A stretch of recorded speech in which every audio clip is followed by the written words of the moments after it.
আপনার মতো কপটদকহীন একটা কাপুরুষ গত 16 বছরে এই বক্তব্য দিতে পারেন নাই।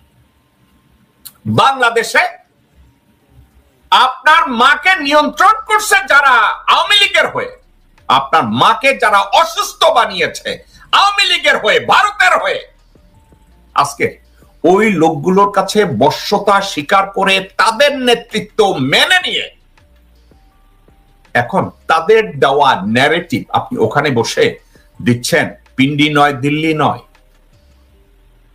আপনি বাংলাদেশের জন্য আদৌ কি করেছেন? আপনি করেছেনটা কি? আপনি আপনার বাবার সুসন্তান হিসাবে কি করেছেন? বিএনপি তো আপনার নিয়ন্ত্রণে নাই। বিএনপি কেউ আপনার কথা শুনে না। আমার কথা হচ্ছে এরা জানোয়ারেরও একটা ধর্ম আছে, ওদের সে ধর্মও নাই।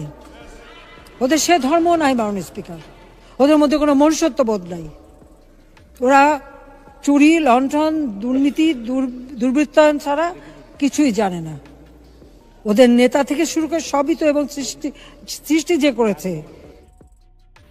শুনেছেন? ওদের ভিতরে কোনো মানবিকতা কাজ করে না, ওদের ভিতরে কোনো ঈমান কাজ করে না, ওদের ভিতরে কোনো দেশপ্রেম কাজ করে না। ওদের ভিতরে শুধু কাজ করে নেমোখারামি, বেঈমানি, দেশদ্রোহিতা, মুনাফেকি, ফাসেকি, এগুলো ওদের মধ্যে কাজ করে। হাসিনা বলছে, কেন বলছে জানেন? হাসিনার চেয়ে ভালো আর কে জানে? এই হাসিনা আমানুল্লাহ আমানকে বসায় বসাইয়া কলা খাওয়াইছে, বলছে তোমার ব্যক্তিগত খোঁজ খবর নেব। এবং আমানুল্লাহ আমান এই দায়িত্ব পালন করেছে। কেমনে পালন করেছে জানেন?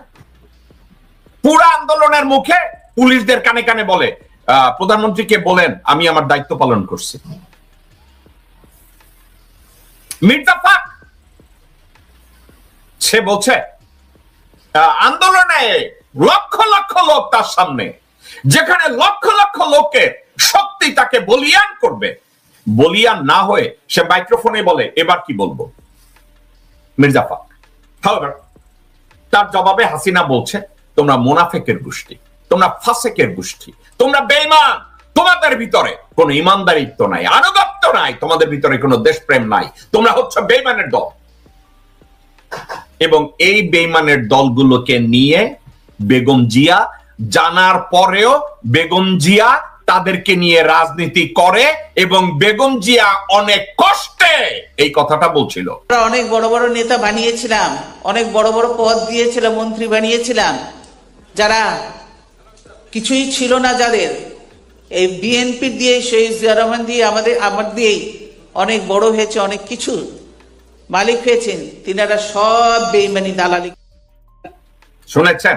উনি টের পেয়েছে, উনি টের পেয়ে গেছে যে বিএনপির এরা মুনাফেক, এদের কোনো আনুগত্য নাই, এদের কোনো অস্তিত্ব নাই, এদের কোনো ধর্ম নাই, এদের কোনো উদারতা নাই, এদের কোনো ঈমান নাই, এরা বেঈমান। এরা বলেছে। আপনি নিজে চিন্তা করে দেখেন তো, মির্জা ফাকের মতো লোক কি বলে একটু শুনেন। বেগম জিয়া কি বলে এবং মির্জা ফাক কি বলে। আগে বেগম জিয়া কি বলে এটা শুনেন। জিয়া রহমান বেঁচে থাকলে অনেকেই বলে বাংলাদেশের চেহারা আজকে অন্যরকম হতো। সেজন্যই তো আজকে বাংলাদেশকে যারা চায় না কখনো বাংলাদেশ উন্নতি করুক, বাংলাদেশ এগিয়ে যাক, তারা আজকে ষড়যন্ত্র, তারা তখন ষড়যন্ত্র করে জিয়া রহমানকে এই দুনিয়া থেকে সরিয়ে দিই। বেগম জিয়া যখন এই কথাটা বলে তার পিছনে কে বসা ছিল? মির্জা ফাক। আবার আমি ভিডিওটা চালাবো, একটু দেখেন। জিয়া রহমান বেঁচে থাকলে অনেকেই বলে বাংলাদেশের চেহারা আজকে অন্যরকম হতো। সেজন্যই তো আজকে বাংলাদেশকে যারা চায় না কখনো বাংলাদেশ উন্নতি করুক, বাংলাদেশ এগিয়ে যাক, তারা আজকে ষড়যন্ত্র, তারা তখন ষড়যন্ত্র করে জিয়া রহমানকে এই দুনিয়া থেকে সরিয়ে দিই। দেখেছেন বেগম জিয়া পিছনে মির্জা ফাক বসে বসে চশমা মুছে। এই বেগম জিয়া এটা বলেছে, ঠিক আছে, বেগম জিয়া এটা বলেছে। এখন দেখেন তার দলের মহাসচিব মির্জা ফাক সে নিজে কি বলে। শহীদ হোসেন জিয়া রহমানের মৃত্যু যদি 1981 সালের মে মাসে না হয়ে যদি 2015 সালে হতো, তাহলে এই বাংলাদেশের ভাগ্যে কি ঘটতো আমি জানি না। তবে সম্ভবত সেটা লাইবেরিয়া অথবা আফগানিস্তানের মতো একটা ব্যর্থ রাষ্ট্রে পরিণত হতো। সুন্দর না? মহাসুন্দর বিএনপির মহাসচিব। এবং এদেরকে দিয়ে তারেক রহমান দল চালাবে। তারেক রহমান বলছে দিল্লি নয়, পিন্ডি নয়। আমি কথাটাকে হুবহু বলতে চাই, আমি মিস করতে চাই না। তারেক রহমান বলছে, তারেক রহমান বলতেও তো একটা কথা, তো একটু ঠিক মতো বলি। দিল্লি নয়, পিন্ডি নয়, সবার আগে বাংলাদেশ। আমার কি প্রশংসা করা উচিত না? ওকে, আপনাদেরকে আমি ঠান্ডা মাথায় একটা কথা বলি। 54 বছর আগে পাকিস্তান বাংলাদেশে ইন্টারভিন করতে চাইছে, ঠিক আছে? গত 54 বছরে পিন্ডি, রাওয়ালপিন্ডি এখন পাকিস্তানের রাজধানীও না, এখনো সে ওই ভারতের যে ন্যারেটিভ পিন্ডি, ওই ভারতের ন্যারেটিভ ধরে বাচাধন তারেক রহমান লন্ডনে বসে আছে। তারেক রহমান সাহেব, আপনার কি মনে নাই রাওয়ালপিন্ডি এখন আর রাওয়ালপিন্ডি না?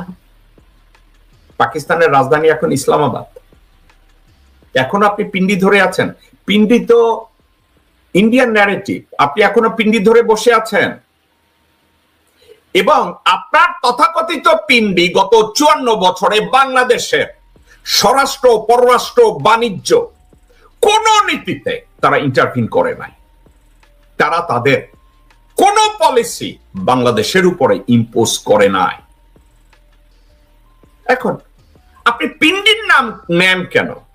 পিন্ডি তো গত 54 বছরে বাংলাদেশে কোনো কিছু করে নাই।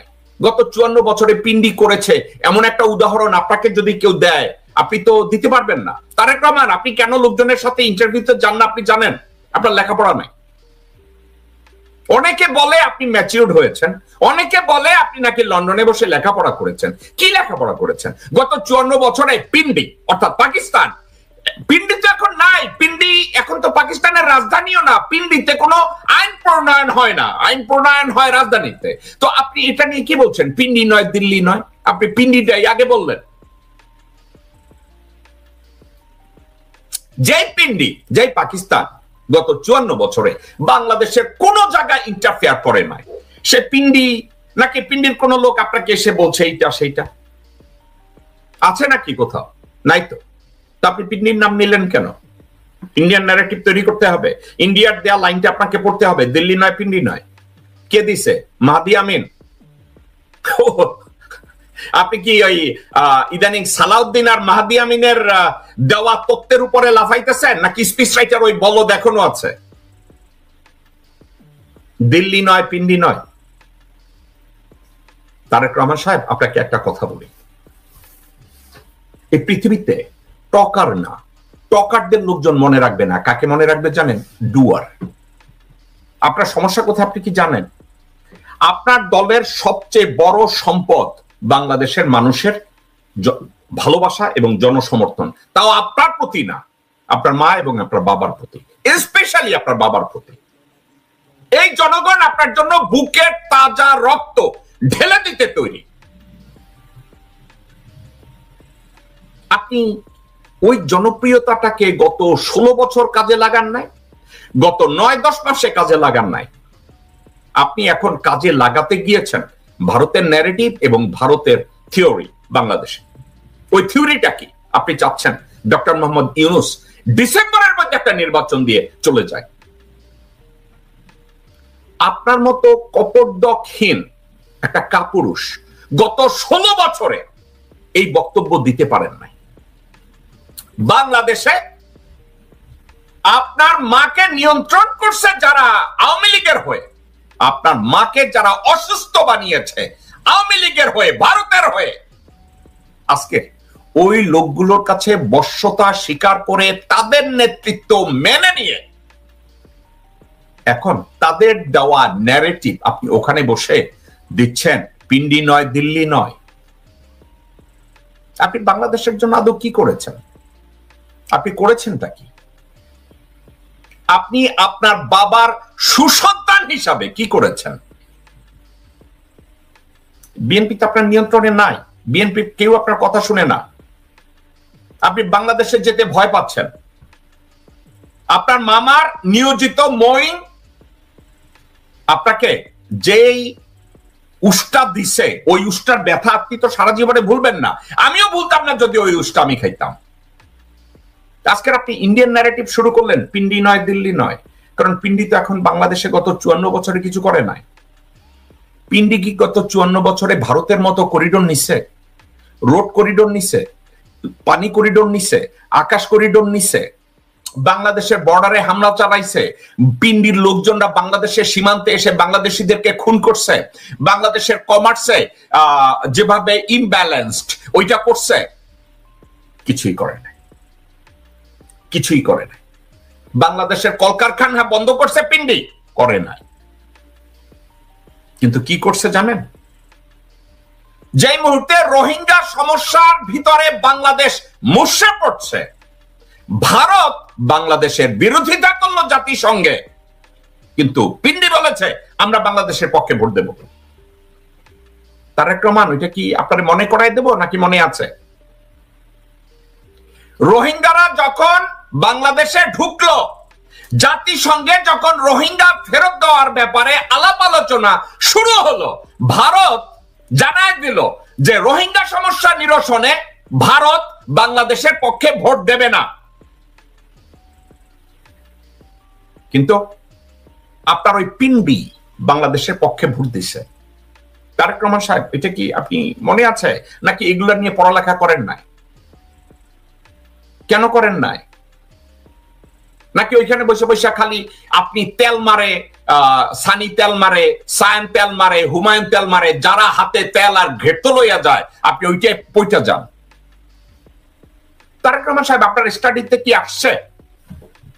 রোহিঙ্গা নিধন শুরু হয়েছে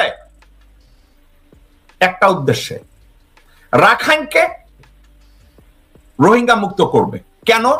রাখাইনে ভারতের বিমান ঘাঁটি বসবে, সেনানিবাস বসবে, এবং সেভেন সিস্টার্স এর সাথে যোগাযোগ ব্যবস্থা ডেভেলপ করবে।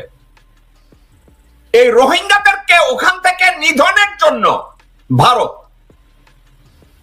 মায়ানমারের বাজেটের 1/3 ডোনেট করত, 4 বিলিয়ন 5 বিলিয়ন মায়ানমারকে দিত। আপনি স্টাডিতে আপনি পড়ছেন, এটা নিয়ে আপনি কথা বলছেন, এটা নিয়ে বিবৃতি দেওয়ার মতো আপনার যোগ্যতা আছে?